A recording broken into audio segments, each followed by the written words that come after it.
بالله من الشيطان الرجيم. بسم الله الرحمن الرحيم. إن الذين آمنوا وعملوا الصالحات كانت لهم جنات الفردوس نزلا خالدين فيها لا يبغون عنها حولا. آمنت بالله صدق الله مولانا العظيم وصدق رسوله النبي الأمير الكريم ونحن على ذلك لمن الشاهدين والشاكرين والحمد لله رب العالمين. خاک ہو کر عشق میں آرام سے سونا ملا، خاک ہو کر عشق میں آرام سے سونا ملا، جان کی اکسیر ہے الفت رسول اللہ کی. وہ جہنم میں گیا جو ان سے مستغنی ہوا، ہے خلیل اللہ کو حاجت رسول اللہ کی. اہل سنت کا ہے بیڑا پار اصحاب حضور، اہل سنت کا ہے بیڑا پار اصحاب حضور، نجم ہے اور ناو ہے عطرت رسول اللہ کی.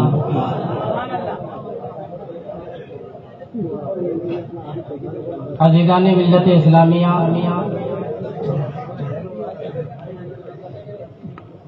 ابھی آپ نے ہندوستان کی بہت ہی معروف و مشہور شخصیت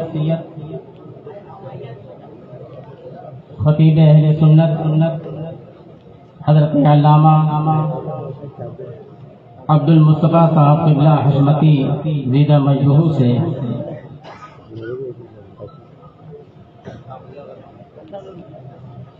ان کا شاندار اہل سنت کو بیدار کرنے والا اور باطل کو بھجوڑنے والا خطاب آپ نے سماعت فرمایا.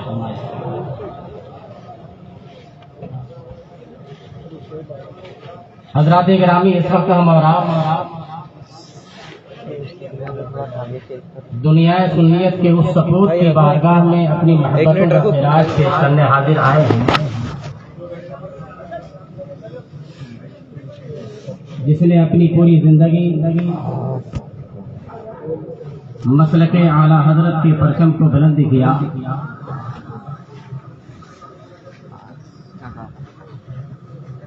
اور ایک خاردار وادی میں شبستان علم اس نے ایسا سجایا کہ آج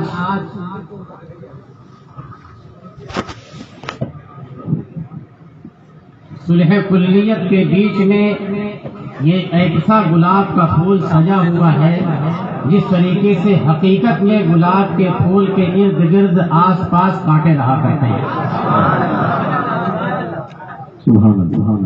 اللہ تبارک و تعالی حضرت شہباز دکن کے مزار انوار پر رحمت و انوار کی باران کرم نازل فرمائے. آئیے کچھ اور جو معروف سے پہلے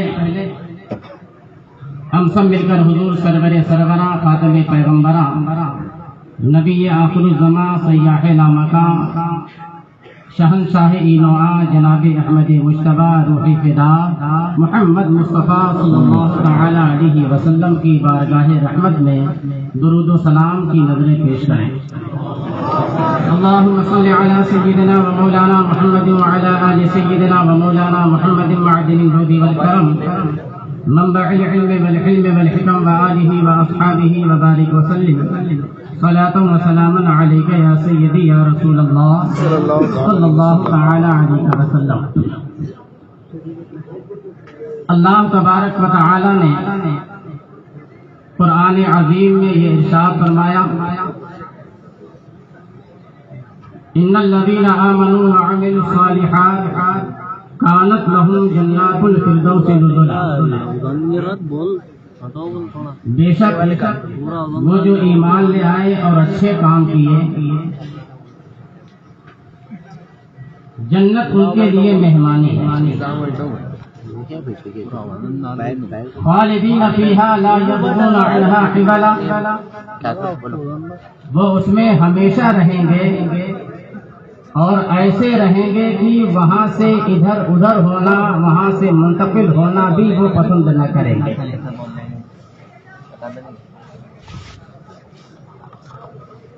رب قدیر جل جلالہ و عم نوالہ کا یہ ارشاد کس کے لیے ہے؟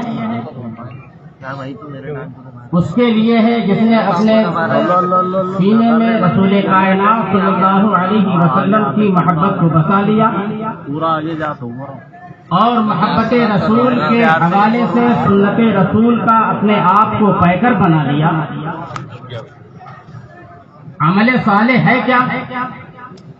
رسول کائنات صلی اللہ تعالی علیہ وسلم کی پیروی ہی تو عمل صالح ہے۔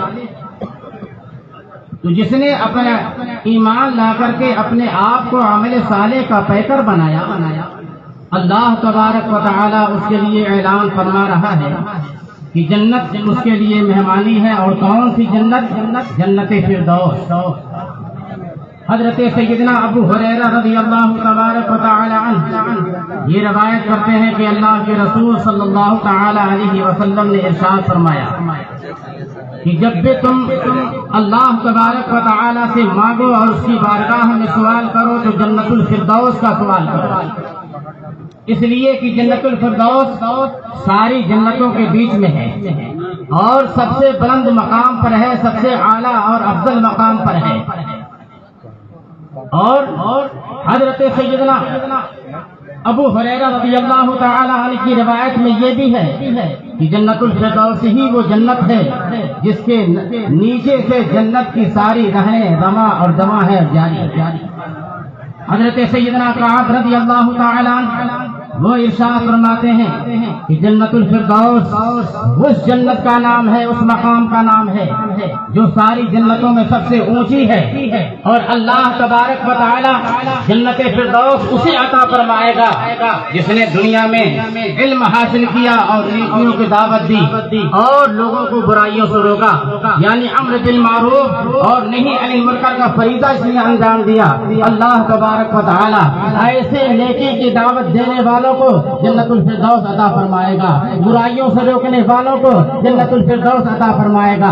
اب میں کہنا یہ چاہتا ہوں کہ آج جس ذات گرامی اور جس مقدس حضرت کی بارگاہ میں ہم اور آپ اپنے خراج عقیدت پیش کرنے کے لیے حاضر آئے ہیں، ان کی پوری زندگی کا آپ جائزہ اگر لیں تو شہباز دغن کی پوری زندگی یہی ہے کہ مسلک اعلیٰ حضرت پر سخت دل کا ساتھ قائم رہو، دشمنان اسلام سے اور دشمنان اولیاء اللہ سے ہمیشہ اپنے آپ کو دور رکھو، یہی تو امر بالمعروف ہے اور نہیں عن المنکر ہے۔ حضرت شہباز دغن علیہ رحمت و رضوان سے میری پہلی ملاقات سن 1997 یا سن 1998 میں پہلی مرتبہ اسی حیدرآباد کی سرزمین پر ہوئی تھی۔ کیسے ہوئی تھی؟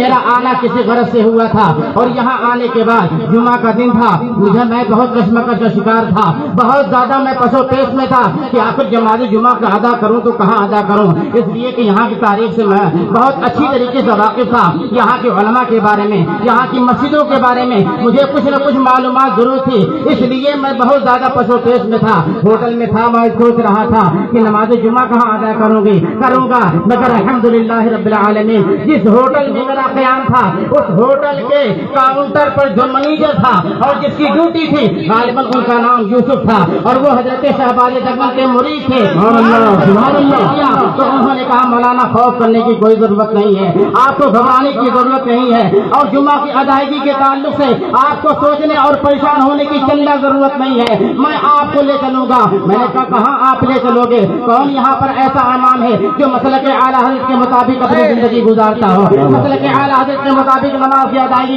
کراتا ہو؟ اس لیے انہوں نے کہا آپ گھبرائیے نہیں، میں آپ کو لے چلوں گا نماز جمعہ کی ادائیگی کے لیے اور نماز جمعہ آپ ادا کریں گے۔ سرکار مفتی اعظم رضی اللہ تعالیٰ عنہ کے خلیفہ کے پیچھے جب میں نے یہ سنا کہ خلیفہ مفتی اعظم کی میں نماز ادا کروں گا. الحمدللہ میری ساری فکر دور ہو گئی, دور ہو گئی. اور وہ وعدے کے مطابق رات کی ان کی ڈیوٹی تھی, رات کی ڈیوٹی کرنے کے بعد وہ گھر چلے گئے اور نماز جمعہ سے پہلے وہ گاڑی لے کر کے آئے ہوٹل میں اور مجھے لے کر آئے. الحمدللہ پہلی مرتبہ میں نے ان کی زیارت کی تھی اور نماز جمعہ کے بعد میں نے پہلی مرتبہ ان سے ملاقات کی تھی جو میں نے تقریر ان کی سنی. اور قرات میں تو اللہ اکبر ایسی چاہتے ماشاء اللہ قرآن کی تلاوت جب کیا کرتے تھے مجمع جھوما کرتا تھا, مسجد کے اندر کرتا تھا. الحمدللہ جب آدمی اچھی چیز کی تلاش کرتا ہے اور اس بات کی فکر ہوتی ہے کہ مجھے اچھے امام کے پیچھے نماز ادا کرنا ہے تو اللہ تبارک و تعالیٰ کی طرف سے اس کا انتظام ہو جایا کرتا ہے. الحمدللہ میں نے پہلی مرتبہ نماز جمعہ ان کے پیچھے ادا کی ہے اور رسمی ملاقات بس مختصر سی ملاقات کے بعد میں واپس آ گیا. یہ پہلی ان کی ملاقات تھی لیکن یہ نقش میرے دل میں چھا گیا تھا اور یہ یاد میرے دل میں بسی ہوئی تھی. لیکن الحمدللہ زیادہ زمانہ نہ گزرا. سن 1998 میں پونا کی سرزمین پر جلسے دستار بندی کے موقع پر جامعہ قادریہ پنڈوا میں حضرت شہباز دکن علی رحمۃ الرحمان کی آمد ہو رہی ہے اور میں بھی وہاں پر بحیثیت خطیب وہاں پہ مدعو تھا. حاضر وہاں ملاقات ہوئی اور وہاں پر ان کی پوری تقریر سننے کا مجھے موقع ملا ہے. الحمدللہ وہ پونا کی سرزمین ہے جہاں ہر سلسلے کے لوگ ہیں اور ہر سلسلے کے ساتھ ساتھ وہاں بھی مقلد بھی اچھا خاصا اپنا پنجہ گڑے ہوئے ہیں. لیکن ایسے ماحول میں حضرت شہباز دکن نے جو خطاب فرمایا ہے اور لوگوں کو اعلیٰ حضرت رضی اللہ تعالیٰ کی محبت کا جو جان پلایا ہے الحمدللہ رب العالمین. ان کے دل میں ایسا نہیں تھا کہ سامنے اعلیٰ حضرت اپنی تقریر فلڈ تیار ایسا نہیں تھا. دل میں وہی تھا, ان کی زبان پہ وہی تھا, زبان پہ تھا, وہی دل پہ تھا. اسی لیے انہوں نے مسئلہ کے اعلیٰ حضرت کا جو فریضہ انجام دیا ہے وہ آپ کی نگاہوں کے سامنے ہے.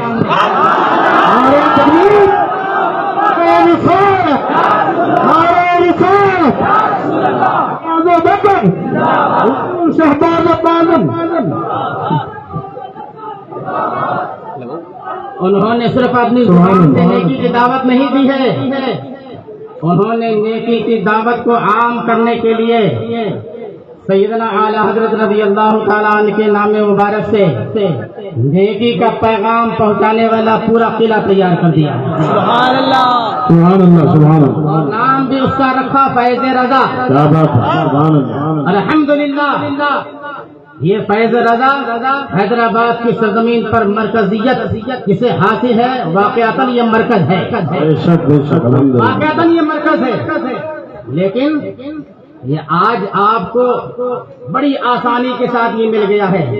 لیکن ذرا شہباز دکن سے تو آپ پوچھیے کہ کتنی کٹھنائیوں سے اور کتنی مصیبتوں سے آپ کو اس راہ کو گزرنا, اس راہ سے گزرنا پڑا ہے, اس مہم کو سر کرنا پڑا ہے. آپ ان کی زندگی پاک سے پوچھیے تو وہ بتائیں گے. اور آج بھی اگر آپ چاہیں تو ان کی روحانیت سے لو لگائیں اور قبر پر جائیں تو آپ کو بہت سی باتیں آپ کے دل میں آ جائیں گی.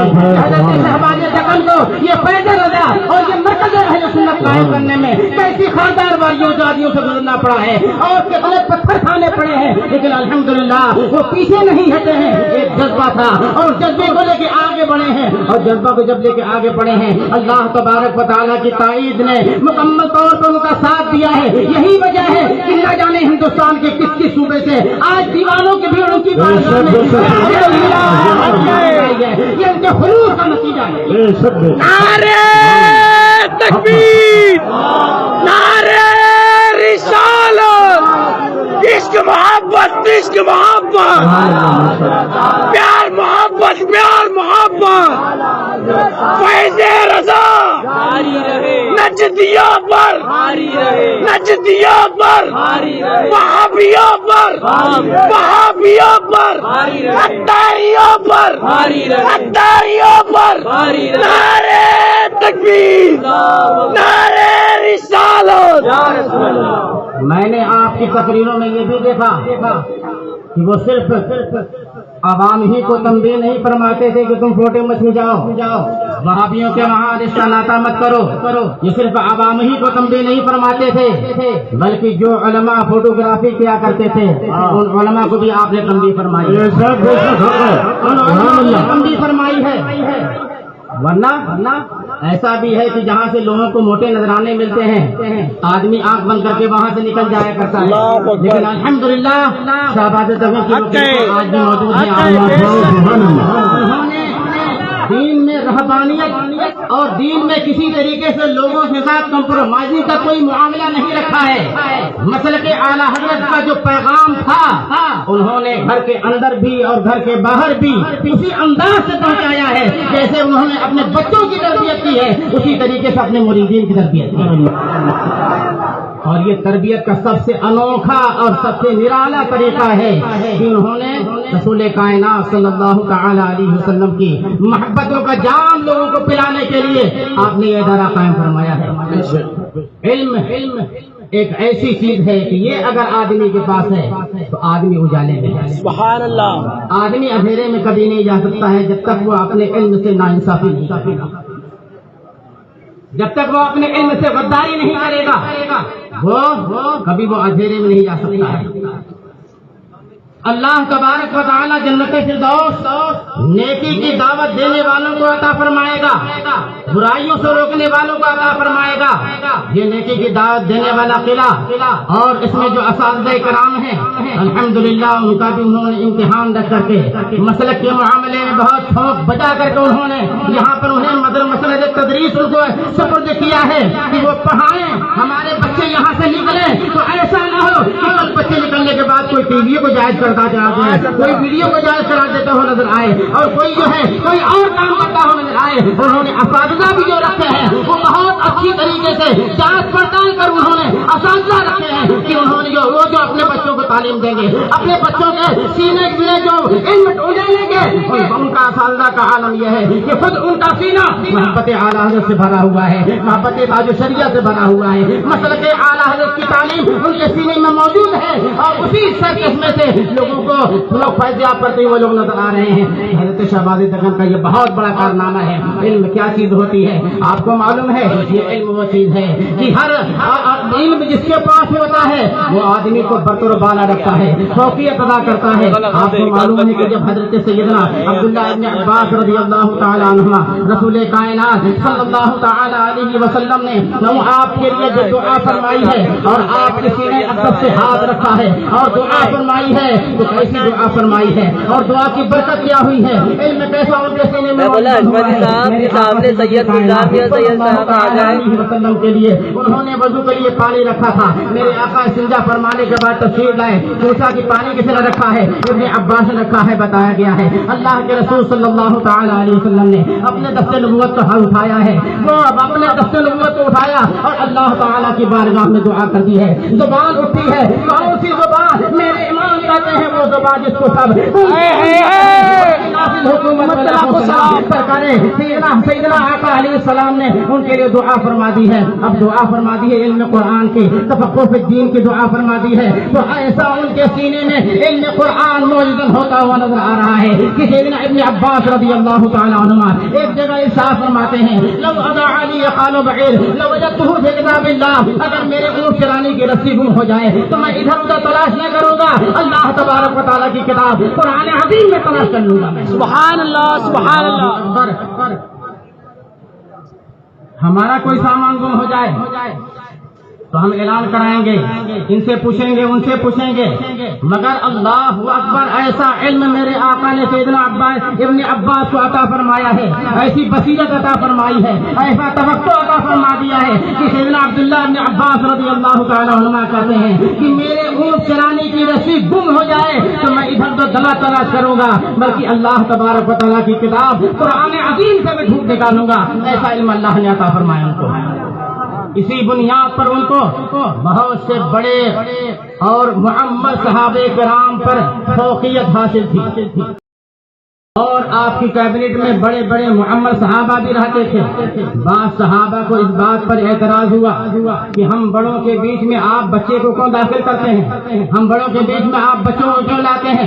تو حضرت سیدنا عمر فاروق اعظم رضی اللہ تبارک و تعالیٰ عنہ نے لوگوں کو ایسے جواب نہیں دیا، بلکہ آپ نے ایک موقع کا انتظار کیا اور لوگوں کو پریکٹیکلی طور پر حضرت سیدنا امیر المومنین عمر فاروق اعظم رضی اللہ تعالیٰ یہ بتا دینا چاہتے تھے کہ ابن عباس کو اگر میں اپنی کیبنٹ میں شامل کرتا ہوں۔ ابن عباس اگر میری اس مجلس کیبنٹ میں آتے ہیں، مجلس مشورہ میں آتے ہیں، تو اس کی وجہ جو ہے وہ علم ہے، قرآن پاک کا علم ہے، رسول کائنات صلی اللہ علیہ وسلم کا عطا کردہ وہ علم ہے، اس کی برکت کی بنیاد پر وہ آتے ہیں۔ اس لیے سیدنا عمر فاروق اعظم رضی اللہ تعالیٰ نے لوگوں کا اس وقت جواب نہیں دیا، بلکہ جواب دینے کے لیے آپ نے ایک موقع تلاشا۔ ایک موقع ایسا آ جاتا ہے کہ وہ محمد صحابہ کرام ہیں، بڑے بڑے صحابہ ہیں، اور حضرت سیدنا عبداللہ بن عباس رضی اللہ تعالیٰ عنہما جو اس کیبنٹ میں ہیں، اس میٹنگ میں ہیں۔ اب اس کے بعد حضرت سیدنا عمر فاروق اعظم رضی اللہ تعالیٰ اب ان صحابہ کرام سے ایک سوال کر رہے ہیں، یہ بتائیے کہ سورہ نصر جو اللہ تبارک و تعالیٰ نے نازل فرمائی ہے، اس میں اللہ تبارک و تعالیٰ نے لوگوں کو پیغام کیا دیا ہے؟ اذا جاء نصر اللہ والفتح ورأيت الناس يدخلون في دين الله افواجا، یہ سورہ مبارکہ نازل ہوئی ہے تو اللہ تبارک و تعالیٰ نے اس سورہ مبارکہ کو نازل فرمانے کے بعد پیغام کیا دیا ہے؟ امت مصطفیٰ کو اس سے پیغام کیا مل رہا ہے؟ امت مصطفیٰ کو اس سے سبق کیا مل رہا ہے؟ ایک ایک صحابی سے حضرت امیر المومنین پوچھتے جا رہے ہیں، ایک ایک صحابی جواب یہ دے رہے ہیں اپنے اعتبار سے کہ چونکہ اب مکہ معظمہ فتح ہوا ہے تو اللہ تبارک و تعالیٰ نے اس فتح کی بشارت دی ہے، اس فتح کی خوشخبری دی ہے، رسول کائنات صلی اللہ تعالیٰ علیہ وسلم کو ارشاد فرما دیا ہے فتح مکہ ہو چکی ہے، مکہ فتح ہو چکا ہے۔ اس لیے آپ اللہ تبارک و تعالیٰ کی تسبیح بیان کیجیے، اللہ کی تحلیل بیان کیجیے، اللہ کی پاکی بیان کیجیے۔ یہ ایک ایک صحابی سے پوچھتے جا رہے ہیں اور اسی طریقے کا سیمینر معاملہ ہر ایک صحابی پیش کرتا جا رہا ہے۔ جب ہر ایک نے اپنا اپنا جواب دے دیا، اب اس کے بعد سیدنا ابن عباس کی طرف متوجہ ہوتے ہیں۔ کون؟ سیدنا امیر المومنین عمر فاروق اعظم رضی اللہ تعالیٰ حضرت ابن عباس کی طرف متوجہ ہوتے ہیں اور ارشاد فرماتے ہیں کہ اے رسول کائنات صلی اللہ تعالیٰ علیہ وسلم کے چچا زاد، آپ بتائیے کہ اللہ تبارک و تعالیٰ نے سورہ اذا جاء نازل فرمائی ہے تو اس کا مطلب کیا ہے، اس کا مفہوم کیا ہے، اس کا معنی اور مراد کیا ہے؟ تو سیدنا عبداللہ بن عباس رضی اللہ تعالیٰ عنہما اس کی جو تفسیر بیان کر رہے ہیں، اس کا جو معنی بیان کر رہے ہیں، اس کا جو مفہوم بیان کر رہے ہیں، وہ سب سے الگ بیان کر رہے ہیں، وہ سب سے جداگانہ بیان کر رہے ہیں۔ وہ یہ کہہ رہے ہیں کہ اللہ تبارک و تعالیٰ نے اس سورہ مبارکہ کو نازل فرما کر کے یہ سبق دے دیا ہے، یہ پیغام دے دیا ہے کہ اے پیارے محبوب صلی اللہ تعالیٰ علیہ وسلم، میں نے جس کام کے لیے آپ کو بھیجا تھا وہ کام مکمل ہو گیا ہے، اب میری بارگاہ میں آنے کی تیاری کیجیے۔ تو سیدنا امیر المومنین عمر فاروق اعظم رضی اللہ تعالیٰ ارشاد فرماتے ہیں، اے ابن عباس، آپ کا جو مفہوم ہے میں اس مفہوم سے اتفاق کرتا ہوں اور یہی میرا بھی مفہوم ہے، یہی میرا بھی مفہوم ہے۔ میں بتانے یہ چاہ رہا ہوں کہ علم وہ چیز ہے کہ آدمی کے پاس جب یہ ہوتا ہے تو آدمی کو عزتیں ملتی ہیں، آدمی کو فضیلتیں ملتی ہیں، آدمی کو برتری ملتی ہے۔ میں وہاں برتری کی بات نہیں کر رہا ہوں، میں اس کی برتری کی بات نہیں کر رہا ہوں جس محفل کی بات میں نے کی ہے اور جو واقعہ میں نے فرمایا ہے، اس لیے کہ وہ محفل ایسی تھی، ہر کوئی وہاں برتر ہے، ہر کوئی وہاں پہ افضل ہے، ہر کوئی وہاں پہ اعلیٰ ہے، ہر کوئی وہاں پہ برتر ہے، اس لیے اس کی بات نہیں کر رہا ہوں، اس زمانے کی بات کر رہا ہوں کہ اگر آپ کے پاس علم ہے، اگر آپ کے پاس علم کی دولت ہے تو آپ اجالے میں ہیں، اور جب آپ اجالے میں ہیں تو کبھی آپ دھوکہ نہیں کھا سکتے ہیں، کبھی آپ جو ہے بتا نہیں کھا سکتے ہیں، کبھی آپ کو کوئی دھوکہ دے کے ادھر ادھر جا نہیں سکتا ہے۔ حضرت شہباز دکن نے اہل حیدرآباد پر ہی نہیں بلکہ سنیت پر ایک بڑا احسان کیا ہے کہ حیدرآباد ایسی سرزمین پر جہاں صلح کلیت بالکل عام ہے، جہاں پہ صلح کلیت بہت ہی عام ہے، اور جہاں عالم یہ ہے کہ امام ڈھونڈو تو پتہ یہ چل رہا ہے کہ فلاں مسجد میں جاؤ، 2 وقت کے امام سنی امام، 2 وقت کی نماز سنی امام پڑھا رہا ہے، 3 وقت کی نماز وہابی امام پڑھا رہا ہے۔ اللہ اکبر، ایسا ماحول یہاں پہ سنی امام 2 وقت کی نماز پڑھا رہا ہے، دیوبندی امام 3 وقت کی نماز پڑھا رہا ہے۔ اب میں پوچھنا چاہ رہا ہوں کہ جو 2 وقت کے امام 2 وقت کی نماز سنی امام پڑھا رہا ہے اور 3 وقت کی نماز دیوبندی امام پڑھا رہا ہے، باقی 3 وقت کی نماز جو ہے وہ سنی امام کہاں پڑھ رہا ہے؟ اس کے پیچھے پڑھ رہا ہے کہ نہیں پڑھ رہا ہے؟ اگر نہیں پڑھے گا تو یہ کرسچیان اٹھا کے باہر پھینک دیں گے۔ پتہ یہ چلا کہ 3 وقت دیوبندی امام سنی کی اقتدا کر رہا ہے اور 3 وقت کی سنی امام دیوبندی کی اقتدا کر رہا ہے۔ اب بتائیے کہ ایسے امام کے پیچھے کیا نماز ہوگی؟ ایسے امام کے پیچھے کیا آپ اور کوئی عبادت ہو سکتی ہے؟ قطعی طور پر نہیں ہو سکتی ہے۔ اس لیے حضرت شہباز دکن کے اندر اللہ تعالیٰ نے بصیرت بھی رکھی تھی اور اپنی بصیرت سے انہوں نے پورے ماحول کا جائزہ لیا ہے، پورے ماحول کو انہوں نے چھان لیا ہے، پورے ماحول کو ڈھٹول لیا ہے، اور ڈھٹول لینے کے بعد انہوں نے اپنے اندر ہمت مردہ کو اکٹھا کیا ہے اور انہوں نے ایسی جامردی کا ثبوت دیا ہے کہ اس قلعہ اللہ تبارک و تعالیٰ کے فضل سے رسول کائنات صلی اللہ علیہ وسلم کے صدقے میں اور اعلیٰ حضرت کے پیغام کو لے کر کے انہوں نے یہ قلعہ تیار کیا ہے، یہ عمارت تیار کی ہے. اور یہ عمارت کس لیے تیار کی ہے؟ تاکہ لوگ صلح کلیت سے دور رہیں، تاکہ لوگ بد مذہبیت سے دور رہیں. ابھی حضرت علامہ حشمتی صاحب یہی آپ سے نعرہ لگوا رہے تھے کہ حضرت شہباز سکن کی جو خدمات ہیں اور آپ نے ان کے ہاتھ میں جو ہاتھ دیا ہے وہی وعدہ کروا رہے تھے، اسی کی تجدید کرا رہے تھے. تو ان کا پیغام یہی تھا، ان کا پیغام یہی تھا کہ صلح کلی نبی کا نہیں سننی ہو، صلح کلی نبی کا نہیں سننی ہو، سنی مسلم ہے سچا نبی کے لیے. سبحان اللہ سبحان اللہ.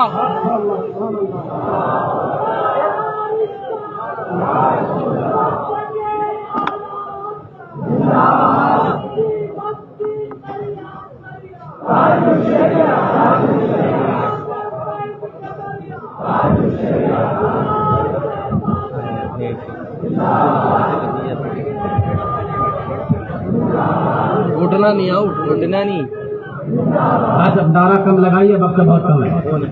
آخری بات عرض کروں، آدمی کے پاس جب علم ہوگا، آدمی عالم ہوگا، اللہ تبارک و تعالیٰ کی طرف سے اس کے اوپر ایسی تائید نازل ہوتی ہے جو اوروں کو نہیں ملا کرتی ہے، جو شاہوں کو نہیں ملا کرتی ہے، جو بادشاہوں کو نہیں ملا کرتی ہے.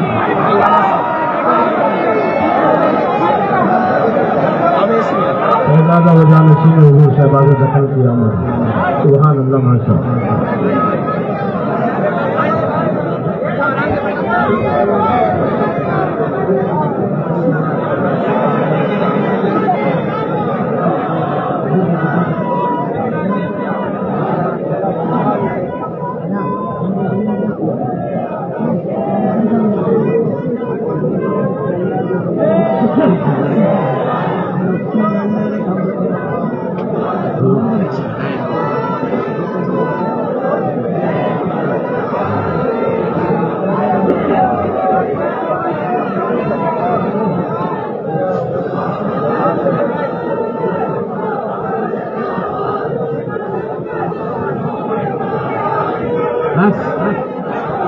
خاموش ہو جائے. درود شریف پڑھیے. اللہم صلی علی سیدنا و مولانا محمد وعلی آل سیدنا و مولانا محمد معدل الجود والکرم وآلہ واصحابہ وبارک وسلم.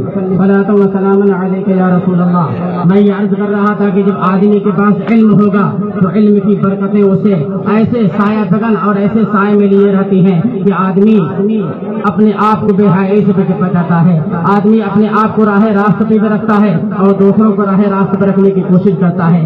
آدمی کے پاس جب علم ہوتا ہے تو علم کو کہا گیا ہے کہ علم نور ہے، علم اجالا ہے. علم جب نور ہوتا ہے، علم جب اجالا ہوتا ہے اور جس کے سینے میں ہوا کرتا ہے اسے عالم کہا جاتا ہے. اور اللہ تبارک و تعالیٰ نے عالم کی فضیلت اور دوسروں کے مقابلے میں بہت بلند فرمائی ہے، بہت بلند فرمائی ہے. رب قدیر جل جلالہ نے ارشاد فرمایا یرفع اللہ الذین آمنوا منکم والذین اوتوا العلم درجات. اللہ تبارک و تعالیٰ نے مومنوں کو درجے بلند فرمائے ہیں، مگر جو ان میں اہل علم ہیں، جن کے سینوں میں علم ہے، جو عالم ہے، اللہ تبارک و تعالیٰ نے علماء کو بہت زیادہ فضیلت عطا فرمائی ہے، درجوں بلندیاں انہیں عطا فرمائی ہیں. یہاں تک کہ جس کے پاس علم ہوتا ہے اور اپنے علم پر وہ عامل ہوا کرتا ہے، یعنی عالم بعمل جب آدمی ہوا کرتا ہے تو موت کے وقت بھی اسے کچھ نہ کچھ مہلت مل جایا کرتی ہے، کچھ نہ کچھ اسے رخصت مل جایا کرتی ہے. حضرت سیدنا امام غزالی رضی اللہ تعالیٰ عنہ ایک واقعہ اپنی کتاب میں نقل فرماتے ہیں کہ ایک مرتبہ ایک بادشاہ جو بہت بڑی سلطنت کا مالک تھا،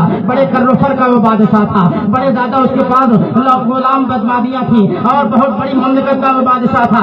اس کا معاملہ یہ تھا کہ ایک مرتبہ اس نے سوچا کہ میں اپنی مملکت کا جائزہ لوں، میری سلطنت کا دائرہ جہاں تک ہے اپنے سلطنت کے دائرے کا میں جائزہ لوں، کہاں کیا ہو رہا ہے، میری حکومت میں کیا ہو رہا ہے، میری سلطنت میں لوگ کیسے رہ رہے ہیں اور کہاں سے کہاں تک میری سلطنت ہے، مجھے اس کا جائزہ لینا چاہیے. ایک مرتبہ وہ بادشاہ نکلنا چاہ رہا ہے. اب اس کے بعد جب معاملہ طے ہو گیا ہے کہ مملکت کا جائزہ لینے کے لیے نکلنا ہے تو اس نے اپنے استبل سے گھوڑے منگائے. ایک گھوڑا منگایا اسے ناپسند کیا، دوسرا گھوڑا منگایا اسے ناپسند کیا، تیسرا گھوڑا منگایا. ہزاروں گھوڑے میں سے ایک گھوڑا اسے پسند آتا ہے کہ اس گھوڑے پر سوار ہو کر کے میں آگے بڑھوں گا. بہرحال وہ گھوڑا مجھ کو پسند آ گیا، گھوڑا متعین کر دیا گیا. اب اس کے بعد جب کپڑوں کی بات آتی ہے، لباس کی بات آتی ہے، کتنے لباس اس کے سامنے رکھے گئے، یہ ناپسند وہ ناپسند وہ ناپسند. بہت سارے لباس میں سے ایک لباس فاخرہ اسے پسند آتا ہے اور اسے وہ پہننے کے لیے آمادہ ہوتا ہے، میں اس گھوڑے پر سوار ہو کر چلوں گا، ایسا لباس پہنوں گا۔ اب اس کے بعد بہت سے پاپیادہ لوگ سوا تیار کیے گئے، بہت سے گھوڑ سوار تیار کیے گئے، ہر طریقے سے لوگ اس کے ساتھ مسلح ہو کر کے پاپیادہ ہو کر کے بڑی شان و شوکت کے ساتھ اس کو لے کے چلے ہیں۔ وہ بادشاہ چل رہا ہے، کس لیے چل رہا ہے؟ اس لیے چل رہا ہے کہ اپنی مملکت کا جائزہ لے، اپنی سلطنت کو اور زمانے سلطنت کو کس طریقے سے وہ انجام دے رہا ہے اور کہاں تک اس کی رعایا ہے، اس کا جائزہ لینے کے لیے وہ چل رہا ہے۔ جب چلا وہ بڑی شان و شوکت کے ساتھ چلا تھا، بہت لمبی بھیڑ اس کے ساتھ تھی اور بڑے فاخرانہ انداز میں چل رہا تھا۔ تھوڑی دیر ابھی چلا تھا، تھوڑا ہی دور ابھی چلا تھا کہ ایک فقیر انسان جس کے بال بکھرے ہوئے ہیں، جس کے بال پراگندہ ہیں، لباس اس کے پھٹے ہوئے ہیں، آگے آتا ہے وہ انسان اور آگے آنے کے بعد اس بادشاہ کے گھوڑے کی لگام کو پکڑ لیتا ہے اور پکڑنے کے بعد اس سے کہتا ہے کہ بادشاہ مجھے تجھ سے کچھ بات کرنی ہے، میں تم سے کچھ میں تم سے مخاطب ہوں، مجھ سے پوچھے، میں تم سے کچھ بات کرنا چاہتا ہوں۔ اس نے کہا کہ تم میں اس وقت مملکت کے اور اپنی سلطنت کے جائزے کے لیے نکلا ہوں، تم میرے دربار میں آ جانا بات کرنے کے لیے۔ لوگ مزاحمت کے لیے آگے بڑھے تو اس کو ہٹا دیا جائے۔ اس نے کہا کوئی میرے راستے میں نہ آ جائے، کوئی میرے راستے میں نہ آئے، میں بادشاہ سے یہی بات کرنا چاہ رہا ہوں، میں بادشاہ سے یہی ہم کلام ہونا چاہ رہا ہوں۔ جب لوگوں نے دیکھا کہ یہ فقیر ہٹنے کا نام نہیں لے رہا ہے، لوگ عاجز آ گئے ہیں، اب بادشاہ کا نام آ رہا ہے کہ تم راستہ میرا چھوڑو، میں اپنی مملکت کے جائزے کے لیے آگے بڑھتا جا رہا ہوں۔ وہ مانا نہیں آدمی جب بادشاہ کو جلال آیا ہے۔ اب اس کے بعد اس نے کہا بادشاہ ذرا اپنا کان تو نیچے لے آؤ، اپنا سر تو نیچے لے آؤ، میں تمہارے کان میں کچھ بات کہنا چاہ رہا ہوں۔ اب اس کے بعد بادشاہ اپنا کان جب نیچے لا رہا ہے اور یہ فقیر آدمی اپنی زبان اور اپنے منہ کو آگے بڑھاتا ہے اور بڑھانے کے بعد کہتا ہے تم نے مجھے پہچانا نہیں، تم نے مجھے جانا نہیں، میں ملک الموت ہوں اور تمہاری روح قبضہ کرنے کے لیے آیا ہوں۔ اللہ اکبر، اتنا سننا تھا کہ وہ بادشاہ کیسا کروفر، کیسا فاخرانہ انداز، کیسا فاخرانہ لباس، کیسے وہ استبل کے ہزاروں گھوڑے رد کیے گئے تھے وہ سب بھول گئے، آنے لگا، کاپنے لگا، لرزہ پر اندام ہو گیا، راشا داری ہو گیا۔ اب اس کے بعد منت سماجت کرنے لگا مجھے تھوڑی سی مہلت دے دو، میں مملکت کی سیر کر کے آ جاؤں، اس کے بعد میری روح قبض کرنا۔ اس نے کہا نہیں، اللہ تبارک و تعالیٰ نے مجھے تمہاری روح قبض کرنے کے لیے بھیجا ہے، یہی تمہاری روح قبض کروں گا۔ وہ منتیں کرتا رہا، سماجتیں کرتا رہا، ہاتھ جوڑتا رہا، لیکن ایک نہ سنی گئی۔ کہیں پر ملک الموت نے اس کی گردن پہ ہاتھ رکھا، روح لی اور لے کے چل دیے، جلدی لے کر کے۔ اور وہاں سے چلنے کے بعد حضرت سیدنا امام غزالی رضی اللہ تعالیٰ نے ارشاد فرماتے ہیں کہ اب وہی ملک الموت انسانی شکل میں ایک بازار میں جاتے ہیں، بازار میں جا رہے ہیں تو کیا منظر دیکھ رہے ہیں کہ ایک عالم صاحب ہیں، ان کے ہاتھ میں ایک جھولا ہے، بڑی تیزی کے ساتھ وہ مارکیٹ کی طرف جا رہے ہیں، بڑی تیزی کے ساتھ مارکیٹ کی طرف رواں دواں ہیں۔ یہ آگے بڑھتے ہیں اور آگے بڑھنے کے بعد کہتے ہیں عالم صاحب مجھے آپ سے کچھ کام ہے، کچھ بات کرنی ہے، کچھ کام میں بات کرنی ہے، کچھ مسئلہ پوچھنا چاہ رہا ہوں۔ عالم صاحب نے کہا کہ جلدی سے آپ اپنا مسئلہ پوچھیے، اس لیے کہ نماز کا وقت بالکل قریب ہے، مجھے بچوں کے لیے کچھ سامان کی خریداری مارکیٹ سے کرنی ہے اور واپس آ کر کے مجھے نماز پڑھانی ہے، اس لیے جلدی سے جتنی جلدی ہو سکے آپ اپنا مسئلہ دریافت کیجیے اور میں آپ کا جواب دے کر کے آگے بڑھوں۔ انہوں نے کہا جب اتنی ہی جلدی ہے تو آپ کو معلوم نہیں ہے کہ میں کون ہوں؟ انہوں نے کہا میں تو جانتا نہیں کون ہوں۔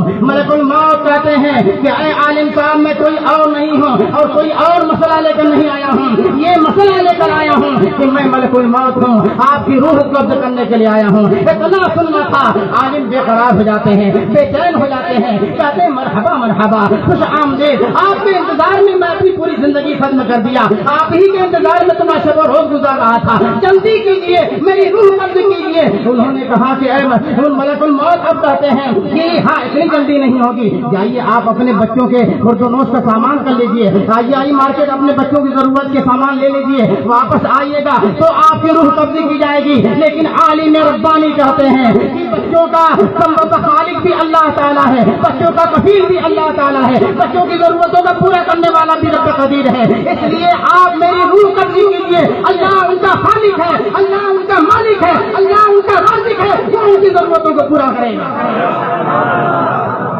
ملک الموت نے کہا کہ نہیں، میں آپ کو اتنی فرصت دیتا ہوں کہ آپ جائیے مارکیٹ. انہوں نے کہا کہ جب مجھے فرصت ہی مل رہی ہے تو مارکیٹ جانے کی فرصت نہیں مانگوں گا, مارکیٹ جانے کی مہلت نہیں مانگوں گا. مہلت مجھے اگر دینا ہے تو اتنی مہلت مجھے دے دو کہ میں وضو کروں اور 2 رکعت نماز ادا کرنے کی مجھے مہلت دے دو. اور میں آپ سے یہ عرض کرتا ہوں, یہ ریکویسٹ کرتا ہوں کہ جب میں نماز کے لیے کھڑا ہو جاؤں اور سجدے میں جب میں اپنی پیشانی اپنے رب کی بارگاہ میں ٹیک دوں, اس وقت آپ میری روح کا فتح اسی سے پرواز کیجیے. میں بتانا یہ چاہ رہا ہوں کہ جب عالم ہوتا ہے اور علم پر عمل کرتا ہے, یعنی عالم ربانی ہوا کرتا ہے, اللہ تبارک و تعالیٰ کی رحمتیں اس کے اوپر ہر آن نازل ہوا کرتی ہیں, ہر آن نازل ہوا کرتی ہیں. تو اب میں بتانا چاہ رہا ہوں کہ آج جس بارگاہ میں جس شہباز دکن کی بارگاہ میں ہم اور اپنا خراج عقیدت پیش کرنے کے لیے حاضر آئے ہیں, الحمدللہ وہ خود بھی عالم ہیں, ان کا شہزادہ بھی عالم ہے, اور عالم بنانے کے لیے انہوں نے یہ 10 جگہ علم فن قائم کروا دیا ہے. اللہ کتنی رحمت ان کو نازل فرما رہا ہوگا. اور ان کا معاملہ یہ ہے کہ اپنے مریدوں کو انہوں نے مسلک اعلیٰ حضرت کا ایسا سیدائی بنایا ہے, ایسا سیدائی بنایا ہے کہ ہر مرید یہ کہہ رہا ہے کہ جان مانگو تو جان لیں گے, جو مال مانگو تو مان لیں گے, مگر یہ ہم سے نہ ہو سکے گا. نبی کا جاہو جلال لیں گے. ہم علینا للبلاغ.